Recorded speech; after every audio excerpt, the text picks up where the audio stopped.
जय हिंद दोस्तों, वंदे मातरम। तो भैया बागेश्वर धाम जी का जो पूरा मामला है वो काफ़ी ज़्यादा इस समय तुल पकड़ता जा रहा है। नागपुर की समिति से जो उनका इस समय वाद विवाद चल रहा है, उसको लेकर जिस प्रकार की बातें निकल कर सामने आ रही हैं वो काफ़ी हास्यपद है। मुद्दा जितना ऊपर ऊपर का है वो आपको समझा दूं। पहले तो आप बस इस बात समझ लीजिए कि बागेश्वर धाम जी वहाँ पर गए थे एक कथा वाचन करने के लिए। 9 दिनों का उनका कार्यक्रम था। वहाँ पर नागपुर की एक समिति ने उनसे कह दिया, भैया कि आप जो हैं ये अंधविश्वास फैलाने का काम करते हैं और आपका ये जो पूरा पाखंड है इसको हम मतलब खोल देंगे और ऐसा कर देंगे। इसके बाद ये कथा 7 दिनों में ही खत्म हो गई।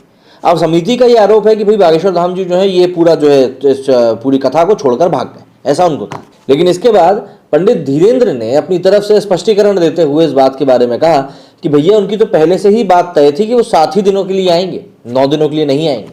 उन्होंने अपनी तरफ से स्पष्टीकरण दे दिया। लेकिन अब ये मामला वाद विवाद का हो चुका है और बातें काफ़ी ज़्यादा बढ़ती जा रही हैं। तो अब जरा जान लेते हैं क्या कुछ मामला चल रहा है। क्योंकि धीरेन्द्र जी घर वापसी भी बड़े पैमाने पर करा रहे हैं, तो इसीलिए एक धड़ा ये भी कह रहा है कि क्योंकि इन्होंने घर वापसी को एक बड़ा मुद्दा बना लिया, इसीलिए एक पूरा तबका इस समय इनके खिलाफ खड़ा हो चुका है। अब भाई यहाँ पर कौन सही है कौन गलत है ये आप लोग तय कीजिए, मैं आपको पूरा मामला बताता हूँ कि क्या कुछ हुआ है।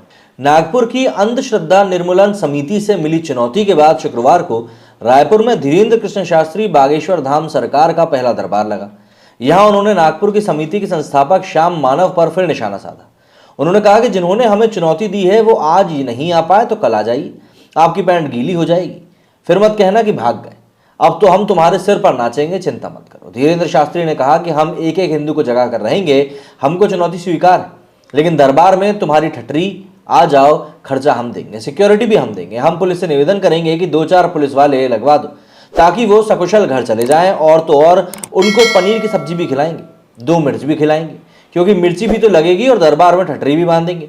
वो नहीं छोड़ेंगे, अपना रुतबा भी नहीं छोड़ेंगे। बता दें कि इससे पहले धीरेन्द्र कृष्ण शास्त्री ने नागपुर में दिव्य दरबार लगाया था, जहां अंधश्रद्धा निर्मूलन समिति के संस्थापक और नागपुर की जादू टोना विरोधी नियम जन जागृति प्रचार प्रसार समिति के सह अध्यक्ष श्याम मानव ने उन्हें चुनौती दी थी।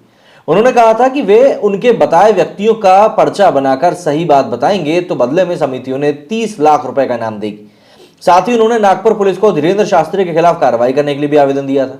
इसके बाद रायपुर में दरबार के पहले दिन धीरेन्द्र कृष्ण शास्त्री ने कहा कि हमें उनकी चुनौती स्वीकार है, लेकिन भरे दरबार में। अगर हमने उनकी चुनौती के अनुसार सब कुछ सच बता दिया तो जीवन भर उनको हमारा गुलाम बनना पड़ेगा। अगर हमने नहीं बताया तो हम अंधविश्वासी हो गए, यदि बताया तो जीवन भर आपको बागेश्वर धाम पर पानी भरना पड़ेगा, और हम ये करवा भी लेंगे, तुम बस दरबार में आ जाओ। धीरेन्द्र ने क्रिश्चियन मिशनरी का नाम लिए बगैर कहा कि जो गरीबों के धर्मांतरण के लिए करोड़ों खर्च करते हैं, क्या वे हमें बदनाम करने के लिए 2 करोड़ नहीं खर्च कर सकते? अभी तो और गंभीर आरोप हम पर लगाए जाएंगे, लुगाइयां भेजी जाएंगी, पैसा भेजा जाएगा, लेकिन हम भी सनातनी हैं, हम सबको पार कर लेंगे। सब संत और सनातनी, यहाँ तक कि महाराष्ट्र के हिंदू भी हमारे पक्ष में है। धीरेन्द्र कृष्ण शास्त्री ने कहा कि भारत का कोई भी पादरी या मौलवी सनातन धर्म के मंत्रों के आगे नहीं टिक सकता। हमारे पास केवल मंत्र नहीं है कि लेकिन गुरु कृपा है। हमें ऐसे लोगों की ठटरी बांधने के लिए ही हनुमान जी ने चुना है। ब्रिटेन के दरबार की बात करते हुए उन्होंने कहा कि जो दिन रात हालेलुया करते हैं वो भी बागेश्वर धाम की जय बोलने लगे। कथा की शुरुआत में धीरेन्द्र ने कहा कि नागपुर महाराष्ट्र में चुनौती दी थी, आप कहेंगे कि हम समय बर्बाद कर रहे हैं, फिर भी कह देते हैं कि अगर नागपुर वाले आ गए हों तो सामने आ जाओ, हम ठटरी बांध देंगे। हमें अपने इष्टदेव पर पूरा भरोसा है, हम तुम्हें गीला करके भेजेंगे। उन्होंने पंडाल में बैठे लोगों से पूछा कि क्या हनुमान जी को मानना पाप है? कल को ये अंधविश्वासी लोग कह देंगे कि तुम अपने बाप को मत मानो, उसे अंधविश्वास कह देंगे। वारे भारत, चादर चलाना श्रद्धा है, बालाजी का नारियल बांधना अंधविश्वास है। वारे भारत, यहाँ कैंडल जलाना श्रद्धा है, लेकिन हनुमान चालीसा का उपाय बताना अंधविश्वास है। उन्होंने लोगों से पूछा कि यदि कोई सनातन का विरोध करेगा तो मुंहतोड़ जवाब कौन देगा? यदि कोई सनातन के खिलाफ मूवी बनाएगा तो बॉयकॉट कौन कौन करेगा? इसके जवाब में लोगों ने हाथ उठाकर उनका समर्थन भी दिया। अब जाहिर सी बात है, मध्य प्रदेश के नेता प्रतिपक्ष गोविंद सिंह ने कहा कि मैं पूर्व में ही उनके बारे में अपने विचार व्यक्त कर चुका हूं। मैं पाखंड और ढोंग में नहीं पड़ता। सनातन धर्म आस्था का बिंदु है। इस देश में 80% सनातन धर्म को मानने वाले लोग हैं। जब उसके ऊपर महाराष्ट्र में आरोप लगे तो बागेश्वर जी अपना बिस्तर बांध कर रात में क्यों भागे? मैं उनसे चाहूंगा कि अगर आप में सच्चाई है तो आपको प्रामाणिकता के आधार पर भागने का जवाब देना चाहिए। वास्तव में जो आपने तांत्रिक जैसी एक प्रथा का प्रचार कर रखा है उसको प्रमाणित करें। छत्तीसगढ़ में बढ़ते धर्मांतरण के आरोपों पर वहां के आबकारी मंत्री कवासी लखमा ने पंडित धीरेन्द्र शास्त्री को चैलेंज दिया। उन्होंने कहा कि राज्य में धर्मांतरण के मामले नहीं बढ़े हैं, अगर वे इसे साबित कर दें तो मैं राजनीति छोड़ दूंगा, और अगर ऐसा नहीं हो रहा है तो उन्हें पंडिताई छोड़नी पड़ेगी। दरअसल रायपुर में रामकथा करने पहुंचे शास्त्री ने मीडिया से बात करते हुए कहा था कि छत्तीसगढ़ में धर्मांतरण के मामले काफी बढ़े। उन्होंने बस्तर का जिक्र करते हुए कहा था कि वहां के सनातन हिंदुओं को दूसरे धर्म में जाने के लिए रोकना होगा। धीरेन्द्र शास्त्री ने कहा कि शुभम नाम का बालक दरबार में घर से अर्जी लगा कर आया है। लाल सी टी शर्ट पहने हुए पंडाल के भीतर बैठा हुआ है, नाम शुभम है, आ जावे। धीरेन्द्र कुमार शास्त्री ने कहा कि भैया कहाँ से आया। उसके बाद शुभम ने बताया कि मैं तो सूरत से आया हूँ लेकिन हूँ झारखंड से। इसके ऊपर शास्त्री ने कहा कि इतने क्या कर रहे हो, तो शुभम ने कहा कि अर्जी लगाने आया था, मैं धाम पर भी गया था। इसी के साथ पूरा एक वाक्य उनका समय हुआ। यहाँ पर जो बातें इस समय धीरेन्द्र शास्त्री को लेकर चल रही हैं उसमें काफ़ी तरह की बातें निकलकर सामने आई हैं। दरअसल उनके ऊपर ये भी आरोप लग रहे हैं कि भाई एक मतलब पूरी सोची समझी साजिश जो है वो रची जा रही है। दरअसल धीरेन्द्र शास्त्री ने स्पष्ट किया कि 3 जनवरी को ही उन्होंने आयोजकों से 9 दिन की जगह पर 7 दिन की कथा करने की बात कही थी। कथा 5 जनवरी को शुरू हुई। कथा समाप्त कर जब हम निकल आए तो उन लोगों ने डर कर भागने की अफवाह फैलानी शुरू कर दी।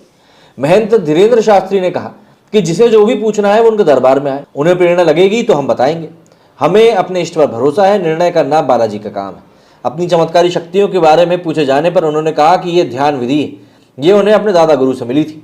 सनातन धर्म में ध्यान विधि की परंपरा आदिकाल से मौजूद है। लोग करीब आते हैं तो ध्यान विधि की प्रेरणा से उनकी समस्या का आभास होता है, जैसे वो कागज पर लिखते हैं।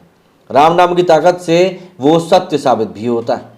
तो ऐसे में इस समय ये जो पूरा मामला है काफ़ी ज़्यादा बड़ा हो चला है, काफ़ी तुल भी पकड़ रहा है। लेकिन देखिए यहाँ पर सबसे बड़ी बात यह है कि धर्म और धर्म को मानने वाले, आस्था रखने वाले और साथ ही साथ राजनीति करने वाले सबके सब एक ही पटल पर आकर खड़े हो गए। और समस्या यहाँ पर सबसे बड़ी ये है कि यहाँ पर कोई भी अपना मुंह सही तरीके से खोलना नहीं चाहता। हर कोई जानता है कि धर्म के नाम पर क्या कुछ चीज़ें हो जाती, लेकिन यहाँ पर धीरेन्द्र शास्त्री के ऊपर जिस तरह के आरोप लगे हैं वो वाकई में काफ़ी संगीन है। चमत्कारी शक्तियों की यहाँ पर बात हो रही है, लेकिन साथ ही साथ यहाँ पर ये बात भी है कि धर्मांतरण को रोकने के लिए जो उन्होंने अपनी बात कही है वो भी उतनी ही उचित है, क्योंकि हमारे देश में धर्मांतरण तो देखिए होता है। इसीलिए बार बार सुप्रीम कोर्ट भी इसके बारे में बोलती रहती है कि ये जो ज़बरदस्ती धर्मांतरण वाले मुद्दे चल रहे हैं इनको जल्द से जल्द निपटाया जाए। खैर ये सब चीज़ें जल्द ही क्लियर हो जाएंगी, क्योंकि अभी तो वाद विवाद शुरू हुआ है, ये बात काफ़ी लंबे दौर तक जाने वाली है। आपका इस बारे में क्या कहना है कमेंट करके ज़रूर बताएं। मेरे स्टूडियो फिलहाल इतना ही। जय हिंद, जय भारत।